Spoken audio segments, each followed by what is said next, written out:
Je m'appelle Franck Berthu. Je suis chargé de mission numérique et système d'intelligence à l'Agence de développement économique de la région Occitanie, l'agence ADOC. Donc l'agence ADOC est une agence régionale financée entièrement par la région qui a pour mission le développement des entreprises avec 160 chargés de mission qui accompagnent de façon individuelle ou collective les entreprises dans l'innovation, dans la croissance, dans l'attractivité, dans l'export.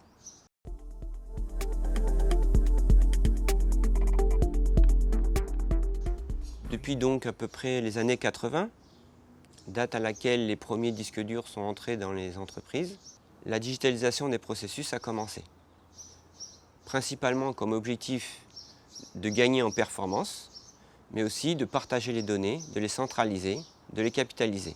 Ce qui est un peu plus récent, depuis les années 2000, c'est de passer de la recherche de la performance à autre chose, créer de la valeur. Le numérique a apporté de nouveaux paradigmes.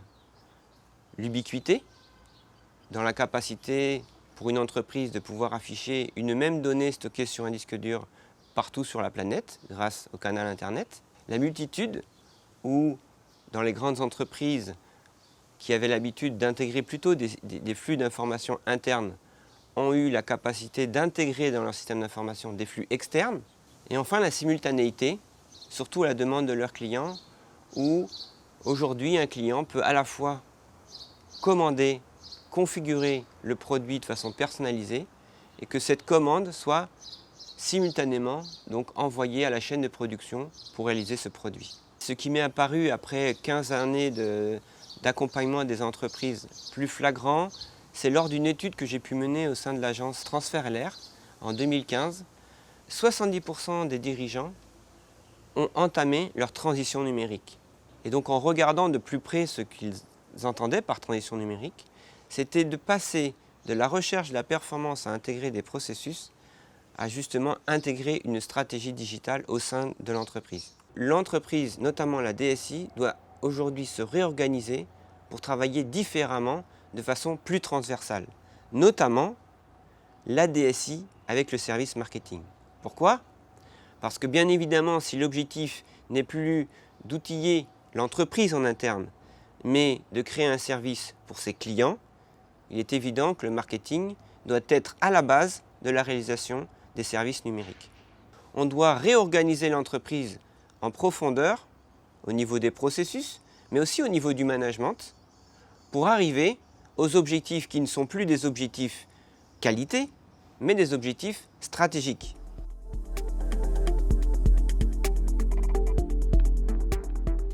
Donc à l'agence ADOC, et notamment à la direction opérationnelle à laquelle j'appartiens, c'est-à-dire la direction de l'innovation, on a une approche un peu particulière avec un prisme de lecture de la transformation digitale par l'innovation. Le souci, c'est d'accompagner les entreprises, et donc de les accompagner d'où elles sont et de leur maturité digitale.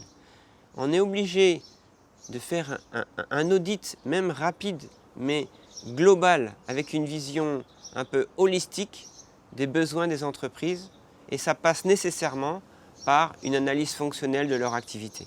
Une fois que l'on a bien compris les tenants et aboutissants des objectifs de l'entreprise, entre les objectifs et les ressources de l'entreprise, on commence à proposer des axes d'amélioration, notamment en injectant des processus ou des savoir-faire d'innovation pour aller chercher autre chose que de l'automatisation. Il faut aussi s'adapter aux besoins des entreprises, notamment aux projets qu'ils ont déjà en tête. On part de leurs projets et on les amène à ouvrir le champ des possibles en leur montrant la capacité des technologies numériques à aller au-delà de la performance, aller au-delà de proposer des sites internet pour leur définir un système d'information digne d'une grande entreprise. Cette méthode, elle a deux grandes étapes quand même.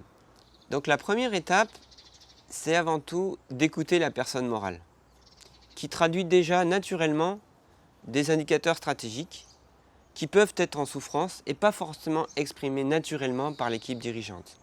Pour cela, il suffit de regarder les états comptables, que ce soit le compte de résultat ou le bilan. Rapidement, on peut identifier des points à traiter avec l'équipe dirigeante. Une fois qu'on a bien identifié ces objectifs stratégiques, on a déjà sélectionné un grand nombre d'actions pour lesquelles on pense qu'il n'y aura pas forcément un impact direct entre les actions et l'impact sur les objectifs stratégiques. La deuxième étape proposée, c'est au contraire de faire participer les collaborateurs. Sous le principe d'une matrice à 9 cases inspirée par McKinsey, qui consiste à sélectionner les tâches qui ont le plus d'effet avec le moins d'efforts pour les collaborateurs, on peut très vite à la fois impliquer les collaborateurs dans les actions choisies et identifier les quelques actions finalement dans le carré d'or qui auront l'avantage d'être des actions à la fois sollicitées par les collaborateurs et qui auront un impact sur la personne morale en accord avec l'équipe de direction. Ensuite, dans la mise en œuvre, on rassemble donc ces petites actions, qu'elles soient petites ou grandes, pour en faire un mode projet que l'on va dérouler de façon itérative, par petits pas. Ceci pour essayer d'adapter aussi ces actions en fonction du besoin concret sur le terrain et ne pas se lancer dans un projet avec un cahier des charges exprimé et qui pourrait se dérouler pendant 1 voire 2 ans et qu'au final, au bout de 2 ans, on se rend compte que les conditions ayant changé, des fois parce que l'organisation a dû se réadapter compte tenu du contexte, de voir que le projet n'aboutit pas, ne répond pas aux nouveaux besoins de l'entreprise.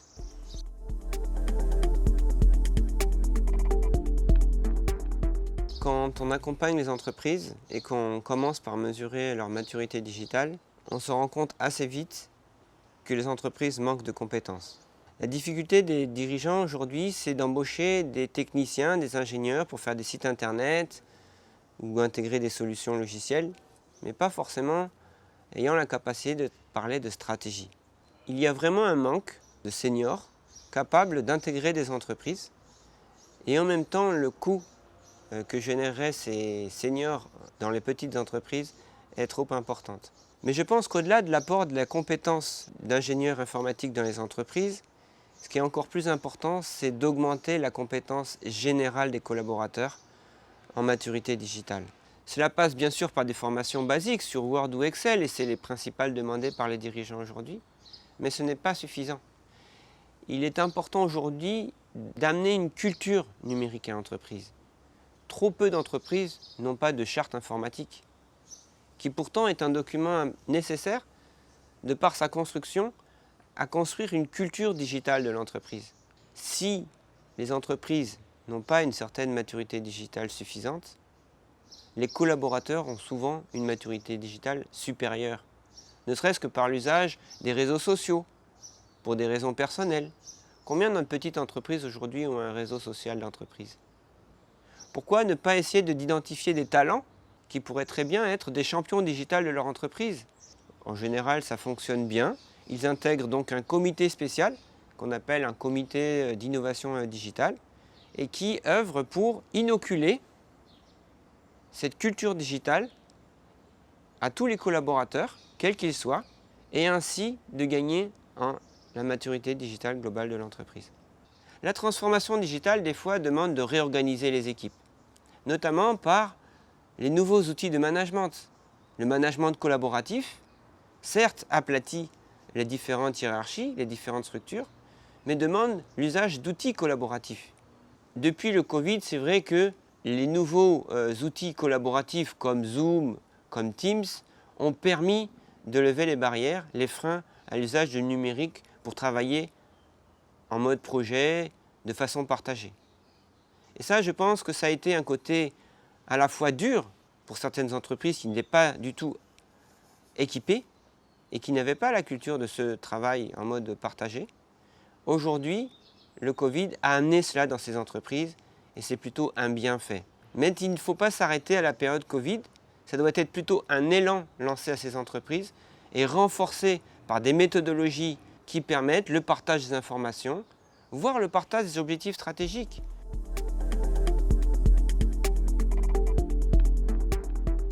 Le message à retenir pour les dirigeants d'entreprise, qu'elles soient petites ou moyennes, c'est bien évidemment d'abord de commencer cette phase de transition numérique, c'est-à-dire de digitaliser les processus de l'entreprise selon des indicateurs.